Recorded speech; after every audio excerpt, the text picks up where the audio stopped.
안녕하세요, 김호준입니다.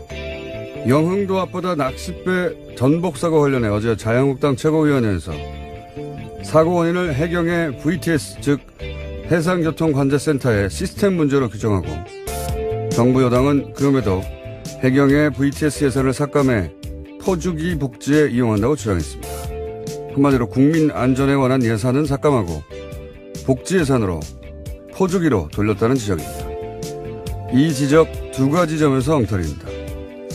우선 VTS 예산이 줄어든 것은 경인, 태안, 부산의 VTS 사업이 종료돼 자연적으로 줄어든 겁니다. 그리고 국민 안전 관련 예산 삭감을 지적하면서 정작 국민 안전에 지대한 영향을 미치는 경찰관과 119 특수구조대에 대한 충원은 반대한다는 겁니다. 특히 VTS 예산 삭감이 문제라고 해놓고 VTS 인력과 해경 상황실 충원을 반대하는 건 이게 뭡니까? 최소한의 앞뒤는 맞아야 찬반을 논하고 말고 하는 거죠. 좋겠습니다. 야당은 아무거나 막 반대만 하면 되니까. 부럽다.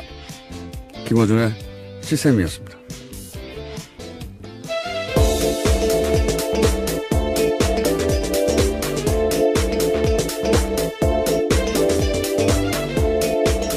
시사인의 김은지입니다. 저는 부럽습니다. 요새 자주 부러워하시는 것 같아서요. 네. 보통은 최소한의 앞뒤를 맞추고 이렇게 논리를 만드는데, 예. 앞뒤를 안 맞춰도 되잖아요. 막 반대만 하면 되는 거 아닙니까? 예산안이 일단 합의는 됐습니다. 예. 네, 어제 여야가 내년 예산안 합의했습니다. 최대 쟁점이었던 공무원 증원 규모를 9,400여 명 선으로 확정했습니다. 더불어민주당이 10,000명 선에서 한 걸음 물러나면서 합의문이 나온 건데요. 하지만 자유한국당은 합의문 가운데 공무원 증원과 법인세 인상 부분에는 유보 입장 밝혔습니다. 오늘 여야가 오전 11시에 본회의 열고 예산안을 처리할 예정인데요. 자유한국당은 그전에 의원총회 결과에 따라서 표결에 불참하거나 일부 반대표를 던질 가능성도 있습니다. 하지만 더불어민주당과 국민의당 공조로 예산안 본회의 통과는 문제가 없습니다. 저는 이제 언론의 책임을 꼭 물어야 된다고 봅니다. 이 예산안 합의에 관련해서는 저희가 잠시 후 2부에서 어제 이어서 정상수 소장님과 자세한 이야기 나눠볼 텐데 이게 전부 다 이제 공무원 증원이라고만 보도했거든요. 이걸 증원이라고 하느냐, 충원이라고 하느냐, 그리고 공무원이라고 하느냐, 아니면 구체적으로 그 내용을 들여다보면 경찰, 집배원, 소방수 이런 분들이거든요. 이게 완전히 뉘앙스가 다른 거거든요. 그 이제 내용을 보면 파출소 24시간 순찰, 111 상황실, CCTV, 119 특수구조대, 해경 VTS 운영, 그리고 생활 부분은 제일 많은 게 집배원이에요. 네, 국민의 안전과 직결된 부분들이 많습니다. 근데 이걸 그냥 공무원이라고 하면, 물론 다들 공무원 맞죠. 근데 우리가 이제 예산 이야기할 때 공무원, 증원 이렇게 얘기하면 굉장히 부정적이란 말이죠. 오랫동안. 어감이. 근데 그걸 알면서도 그냥 공무원 증원이라고 계속 언론이, 야당의 프레임을 그냥 제목 그대로 보도하는 것은 굉장히 비겁한 거라고 봅니다. 왜냐하면 그래놓고 사고가 나면 또 소방 인력이 부족하다고 또는 집배원이 자살했다고 그러면서 기사 계속 쓰잖아요. 집배원을 어떻게 늘립니까? 예산이 있어야 늘리지. 그리고 그러니까 정작 그 예산을 가지고 싸울 때는 그냥 정치적 공방으로 내버려 두고 예? 공무원 증원이라고 그 프레임 그대로 했다가 예산이 없어서 집배원 부족으로 집배원이 막 자살하고 고통받고 소방수 부족하다고 하고 그럼 또 약자 편이라면서 기사를 써요.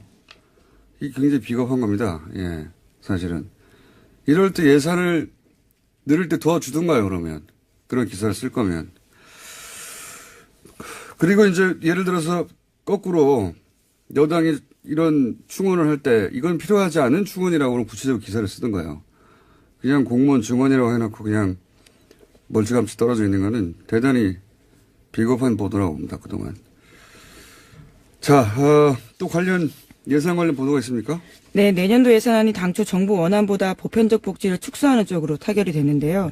이러한 협상의 이면에는 내년 6월 지방선거가 작용했다라는 평가가 나온다고 합니다. 아동수당 신설 및 기초연금 인상의 내용과 시기가 상당 부분 수정됐기 때문입니다. 그동안 야당은 아동수당 신설과 기초연금 인상이 지방선거를 겨냥한 선거용 예산이다 이렇게 주장한 바가 있는데요. 그래서 계속해서 지급 대상과 시기 조정을 요구해왔습니다. 더불어민주당 같은 경우에는 이를 정략적이다라고 비판하면서도요. 예산안 통과를 위해서 결국 야당의 주장을 받아들였습니다. 그래서 시행 시기도 정부안보다 2개월 늦춰져서 내년 9월부터 실시됩니다. 한국일보죠. 네, 그렇습니다. 제목은 보편적 복지 축소 뒤엔 야당의 정략적 요구 있었다라는 기사입니다. 이거는 진짜 정략적 요구가 맞죠. 원래 이제 선거용 예산이라는 게 있긴 있어요. 선거 때만 되면 도로도 갈아엎고 막 하잖아요. 그런데 선거용 예산이라고 하면 불필요하다. 그래서 삭감하자. 이런 주장은 과거에도 많이 있었는데 이번에는 삭감을 주장하면, 왜냐면 자기들도 똑같은 공약을 냈었거든요. 삭감을 주장하면 욕먹을 것 같으니까 선거 후에 지급하자고. 이런 건 내가 처음 봅니다. 그러니까, 아예 선거용 예산이니 불필요해서 삭감하자는 게 아니라 필요한 예산을 만드는데 선거 전에 하면은 여당에 유리하니까 선거 이후에 지급하자고 주장한 거 아닙니까? 이게 그 복지의 대상이 되는 사람들의 이익하고 무슨 상관이 있어요? 그냥 표계산인 거죠. 예. 이런 건 처음 봅니다, 정말. 이런 야당의 주장은 처음 보는데, 어쨌든 결국 그렇게 됐습니다. 선거 이후에 지급하는 것으로. 예. 6월에 선거니까 6월 이후에 지급하자. 언제? 9월부터. 예. 이런 야당은 처음 봅니다, 정말. 어쨌든 그런 일이 있었다. 예. 라는 보도가 한국일보를 통해 나왔고요. 다음 뉴스는 뭡니까? 네, 문재인 대통령이 어제 낚싯배 전복 사고와 관련해서 EU 여하를 막론하고 이 같은 사고를 막지 못한 것과 구조하지 못한 것은 결국 국가의 책임이다라고 밝혔습니다. 문재인 대통령은 어제 청와대에서 수석보좌관 회의를 주재하고 국민의 생명과 안전에 관한 국가의 책임은 무한 책임이라고 여겨야 한다라고 이야기했는데요. 뿐만 아니라 이번 사건의 수습이 끝나면 늘어나는 낚시 인구의 안전관리에 관해서 제도와 시스템에서 개선하거나 보완할 점이 없는지 점검해 주길 바란다라고 당부했습니다. 또 회의 시작에 앞서서 문재인 대통령과 참모들은 전원 기립해서 10초 정도 묵념을 하고 희생자를 추모했습니다. 사실 원론적인 이야기죠. 예. 이걸 굳이 이렇게 얘기한 이유는 박근혜 정부 때, 예, 재난 컨트롤 타워가 청와대가 아니다라고 했던 건 이제 되돌려서 바로 잡으려고 하는 의도에서, 원론적인 이야기를 다시 한 거라고 보고, 재난재해를 방지하고 구조하는 국가의 임무가 맞죠. 예. 해상 상황이 나면 전 세계 어디나 해양구조대, 예, 소위 공무원이 출동합니다. 예, 이걸 민간이 하지는 않죠. 민간이 도와줄 수는 있어도. 근데 유독 이 세월호 사고 때는 사실은 해군 출동도 누군가가 맡고 해경도 뒷짐을 지고 있었죠. 왜냐하면 거기 언딘이라고 하는 민간 업체가 군안을 책임지는 유일한 업체로 계약이 사고 나자마자 됐고, 언딘이 그 현장을 장악하고 언딘 중심으로 군안을 해야 한다면서 사실은 국가가 뒷짐을 지고 있었죠. 이게 왜 이런 일이 벌어졌는지 아직도 사실 정확하게 밝혀지지 않았는데, 이 관련해서 이것도 밝혀내야 하는 일이라고 봅니다. 세월호 관련해서 특조 이기가. 그런 원론적인 얘기를 했다. 자, 다음은요. 네, 2013년 댓글 사건과 관련해서 국정원이 경찰 인사까지 개입하려 했다라고 오늘 아침에 한겨레 신문이 보도했습니다. 관련 경찰의 수사 상황이 외부로 유출될까 봐서 우려해서인데요. 최근 국정원 적폐청산 TF가 관련 문건을 확보했다라고 합니다. 국정원이 2012년에서 2013년 서울수서경찰서의 후임자까지 관여한 정황이 담긴 내용인데요. 구체적인 내용들을 보면 2013년 4월께 국정원은 당시 이광석 수서경찰서장 후임 인사를 언급하면서 잔불 정리를 확실히 할 사람을 후임자로 앉혀야 한다라는 취지의 보고서를 썼다라고 합니다. 당시에 이제 수서경찰서가 소위 셀프 감금 사건. 네, 그 실무를 담당했었습니다. 네, 셀프 감금 사건의 실무를 담당했었기 때문에 거기에는 이제 수사 기록이 있을 거 아닙니까? 그리고 수사를 했던 내부 인력이 있을 거고, 그 사람들이 양심 선언하거나 뭐 자료가 나올까봐 국정원이 그 경찰서장 후임을 결정했다는 거 아니에요? 뭐 그런 취지의 내용이라고 하는데요. 실제적으로 원래는 보고서에는 애초에 신임 소장으로 유력했던 사람이 박아무개 총경이다라고 쓰여 있습니다. 그런데 실제로 박 총경이 아닌 다른 사람이 총경이 됐다라고 합니다. 그러니까요. 예. 국정원이 그러니까 유력했던 총경을 맡고 다른 사람이 수서경찰서장으로 총경으로 발령나도록 조정을 했다는 얘기인 거죠. 예, 그런 거 정황이 담긴 보고서죠. 그런 의논을 했던 국정원 보고서가 나온 거고 사실 이명박 박근혜 국정원에서는 정부의 국정원에서는 국정 운영을 실제로 국정원을 했어요. 중요한 한 축으로. 그러니까 뭐 요청에 따라 정보 보고를 한 게 아니라 정치를 실제로 했어요. 예, 관여하지 않은 부분이 없다. 경찰서장 후임자 누구를 해야지 이 댓글 수사 관련해 가지고 양심 선언이나 자료 유출이 없을 것이다. 라는 판단을 하고 실제 그렇게 되도록 만든 거 아닙니까? 네. 저는 이제 이런 기사를 볼 때마다 느끼는 게 뭐냐면 지금 국정원 직원들 말고 이런 시절에 국정원을 거친 오비들, 예, 소위 오비들, 그 사람들이 과거를 잊지 못하고 여전히 민간인 신분에서 영향력을 발휘하려고 하는 그런 시도가 있을 수, 왜냐하면 자기들 머릿속에는 자기들 이렇게 경찰서장 날리고 누구 날리고 혹은 누구 꽂고 혹은 뭐 방송국에 누구 날리고 누구 넣고 하는 걸 다 했잖아요. 근데 그렇게 예전도 아닙니다. 2012년, 13년 상황인데요. 국정원 개혁 진짜 필요한 거죠. 근데 이제 그 시절 10여 년간 뭐 그 이전도 마찬가지긴 한데 이런 시절에 국정원의 고위 관리를 지내고 이제는 은퇴한 사람들 저는 그 사람들 관리해야 된다고 봅니다. 예. 하던 대로 하거든요. 예. 이런 뉴스를 볼 때마다 그런 생각이 들고요. 자, 다음 뉴스는 뭡니까? 실제 그 사람들이 또 댓글 공작에 대규모로 동원됐잖아요. 예. 네, 양지의 사건도 지금 굴러가고 있습니다. 재판받고 있는 중인데요. 자, 네. 다음 뉴스 어떻습니까? 네, 우병우 전 민정수석이 소위 아들 꽃보직 특혜 논란도 있었습니다. 관련해서 어제 법정 증언이 나왔는데요. 경찰 내부 청탁이 있었다라는 겁니다. 어제 증인으로 나온 사람은 백방준 전 특별감찰관보인데 증언에 따르면 당시 백모 서울경찰청 차장 부속실장이 누구로부터 우 전 수석의 아들을 운전병으로 추천받았냐라는 특감 쪽 질문에 대해서 청탁받은 게 맞다라고 이야기했다는 겁니다. 하지만 전화한 사람이 누군지는 밝히지 못한다면서도 내부인이다라고 이야기했다고 합니다. 이게 이제 이석수 특별감찰관에 이어서 감찰관 보도 똑같은 얘기를 했다 이런 내용이에요. 예. 네, 자신이 과거에도 감찰을 하려고 했는데 방해를 받았다라는 증언도 했습니다. 예. 이석수 특별감찰관도 똑같은 내용을 증언했었고 이제는 감찰관 보 넘버 2도 똑같이 우수석 아들이 특혜를 받았는데 그건 분명한데 누가 그런 청탁을 했는지 밝히지 못하겠다고 해서 수사가 진행되지 않았다. 그리고 이 사람들은 다 잘렸으니까요. 그런 다음에.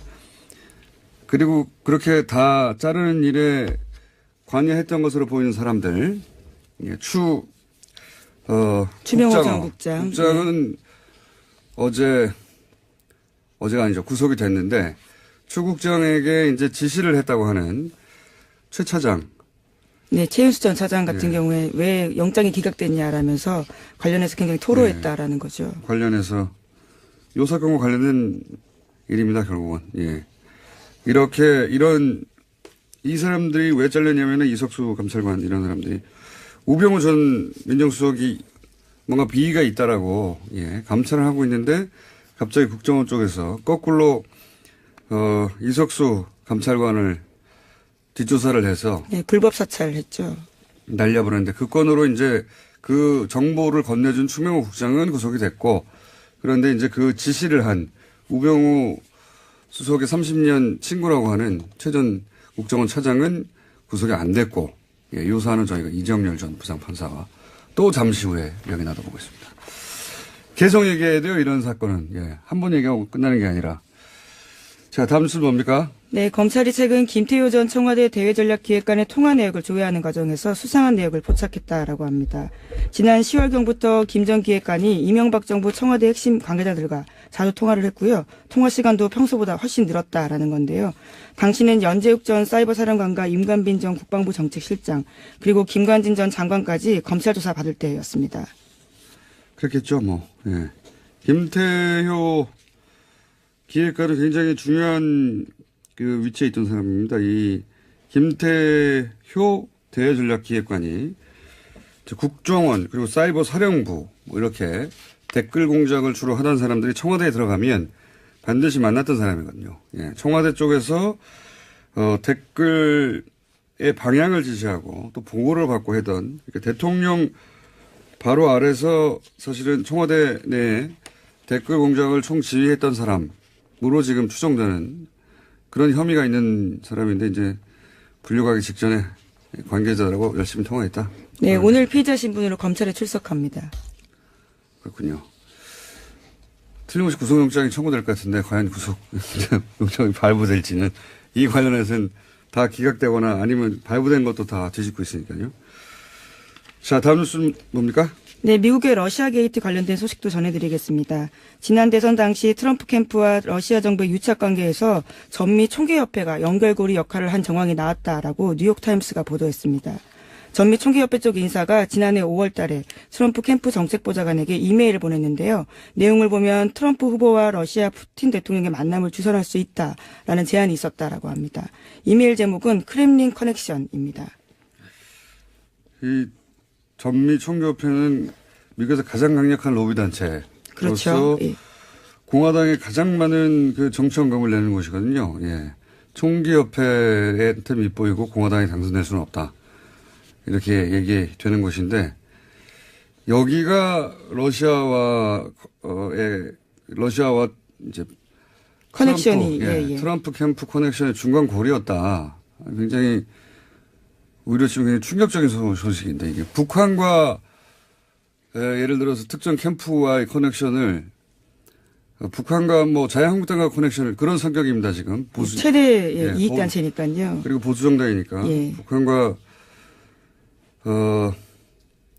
자유한국당의 커넥션을 정경련이 중간에서 역할을 했다. 그런 정도의 뉴스예요. 예, 실제로. 그리고 또 이 사람 위에도 이 전기 총기 협회 관련해서 연결고리가 계속 나오고 있는데 이렇게 되면 트럼프와 전기 총기 협회가 같이 무너지지 않을까. 무너질까요? 무너지지는 않을 것 같은데 이 총기협회 조직은 워낙 강력해서 완전히 새로운 종류의 뉴스가 나온 겁니다. 네, 트럼프가 끝까지 갈 수 있을까요? 자, 이런 뉴스가 있었고요. 하나 정도 더 하고 끝낼 것 같습니다. 제목만. 네, 미국 정부가 팔레스타인의 강력한 반대에도 불구하고 예루살렘을 이스라엘의 수도로 공식 인정할 거라는 관측이 제기되고 있는데요. 이에 따라서 아랍의 긴장감이 고조되고 있습니다. 이 또한 뉴욕타임스 보도인데 지난 2일 현지 시각으로 지난 2일 보도입니다. 트럼프 대통령이 오는 6일쯤에 예루살렘을 이스라엘 수도로 인정할 거다라는 보도가 나왔습니다. 트럼프 사위가 유대인이거든요. 예. 그런 것도 영향을 미친 것 같고 트럼프가 예전부터 이제 예루살렘에 대해서 이스라엘에 대해서 지나친 친이스라엘 정책을 얘기했었는데 이 예루살렘은 그 가보신 분은 아시겠지만 이슬람의 성지이기도 하고 개신교의 성지이기도 하고 유대교, 아르메니아교 다 거기 있죠. 게다가 예루살렘의 동부 거기가 이제 이슬람 성지고 하는 곳인데 여기를 자기들 마음대로 병합을 했어요. 그러니까 요르단강 서안하고 그때 팔레스타인이 지배하고 있던 지역을 그래놓고 여기를 수도로 한다고 이제 계속 주장하고 있는 거예요. 실제로는 현재 수도가 아닌데 미국 정부는 이걸 인정 안 했거든요. 왜냐하면 그렇게 되면 영원히 거기 있는 팔레스타인하고는 그 소위 양국 모두 인정하는 정책이란 말이죠. 미국에서는. 양국 체제를 인정하는. 물론 뭐 이스라엘은 가둬놓고 있지만 벽 안에. 가둬놓고 있긴 한데. 이렇게 되면 그 주변에 있는 아랍 국가들이 인정할 수가 없죠. 병합을. 전쟁하자는 얘기죠. 거기에 자기들 성지도 있는데. 전쟁하자는 얘기인데 그걸 이제 트럼프가 밀어붙이려고 한다. 그런 뉴스가 있다 이건데 정말로 이 지역에서 전쟁을 원하는 건지는 모르겠어요. 트럼프는 대선 당시에도 관련된 공약을 한 바가 있습니다. 이 아랍 쪽에서 전쟁을 하고 무기를 팔아먹고 이런 계산하는 걸까요? 전쟁을 원하는 것 같다는 생각도 합니다. 네. 이 뉴스는 저희가 따로 한번 다뤄보겠습니다. 국제 시간에. 시사인의 김은지였습니다. 감사합니다. 안녕하세요. 김원준입니다. 영흥도 앞바다 낚싯배 전복사고 관련해 어제 자유한국당 최고위원회에서 사고 원인을 해경의 VTS 즉 해상교통관제센터의 시스템 문제로 규정하고 정부 여당은 그럼에도 해경의 VTS 예산을 삭감해 포주기 복지에 이용한다고 주장했습니다. 한마디로 국민 안전에 관한 예산은 삭감하고 복지 예산으로 포주기로 돌렸다는 지적입니다. 이 지적 두 가지 점에서 엉터리입니다. 우선 VTS 예산이 줄어든 것은 경인, 태안, 부산의 VTS 사업이 종료돼 자연적으로 줄어든 겁니다.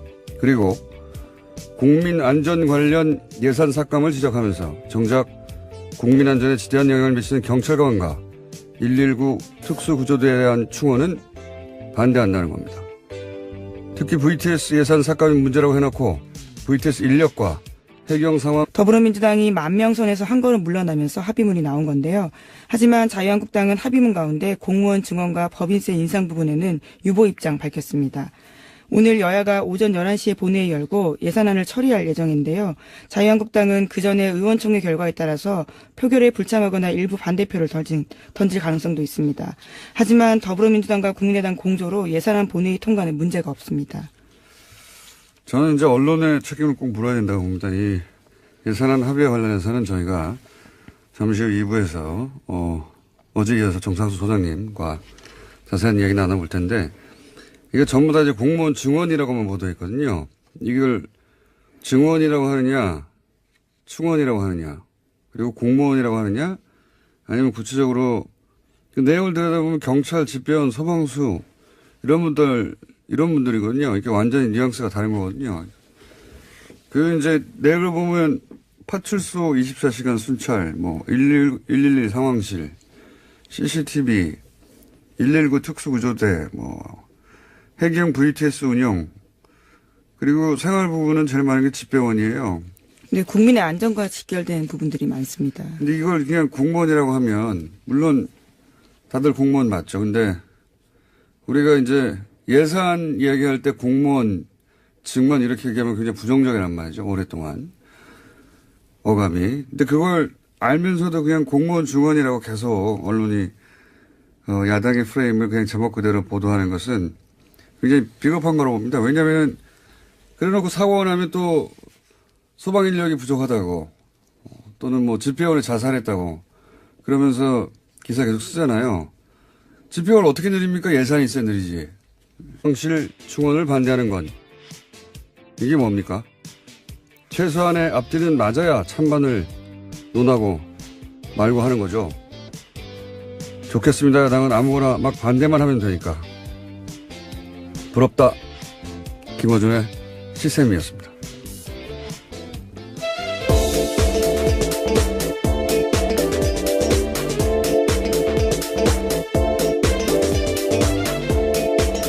시사인의 김은지입니다. 저는 부럽습니다. 요새 자주 부러워하시는 것 같아서요. 보통은 최소한의 앞뒤는 맞추고 이렇게 논리를 만드는데, 예. 앞뒤를 안 맞춰도 되잖아요. 막 반대만 하면 되는 거 아닙니까? 예산안이 일단 합의는 됐습니다. 예. 네, 어제 여야가 내년 예산안 합의했습니다. 최대 쟁점이었던 공무원 증원 규모를 9,400여 명 선으로 확정했습니다. 그리고 그러니까 정작 그 예산을 가지고 싸울 때는 그냥 정치적 공방으로 내버려 두고, 예. 공무원 증원이라고 그 프레임 그대로 했다가 예산이 없어서 집배원 부족으로 집배원이 막 자살하고 고통받고 소방수 부족하다고 하고 그럼 또 약자 편이라면서 기사를 써요. 이게 굉장히 비겁한 겁니다. 예, 사실은. 이럴 때 예산을 늘릴 때 도와주든가요, 그러면. 그런 기사를 쓸 거면.